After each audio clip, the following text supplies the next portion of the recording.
pakinig, may alam, ano may pakialam, mga mahilig na balita dito sa ating Alas bansa. 10, yung last order na pumasok. Dito sa Art May reason niya sa akin, nag-evacuate daw siya ng mga DR.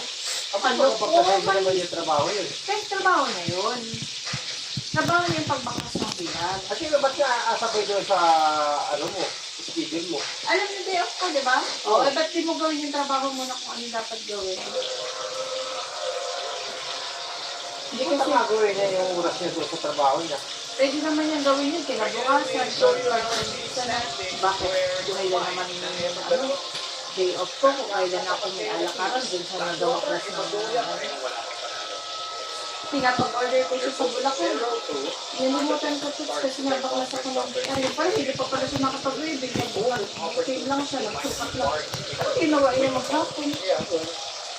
So, hindi nga sabihin ko na kamuntos na kahit kasi day off ko.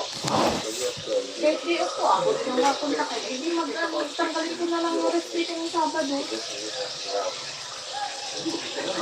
Ano, manulog. Ano, manulog eh.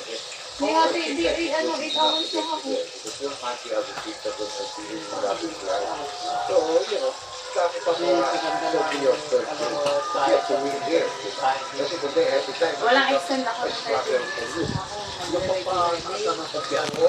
96 oh. 96 Lucero, oh. pinaka-designer sa may out. De La Rosa, ayaw po tigil sa tira niya. Napigla siya ng bumasa sa kanya. Napigla siya, napakante. OBS yun. Kaya ano ko nga yun. May ipang wala. Hindi yung Alfaro, direct investment. Ako rin ang nakakainis. Pag-iyak naman nila. Hindi ko naman sila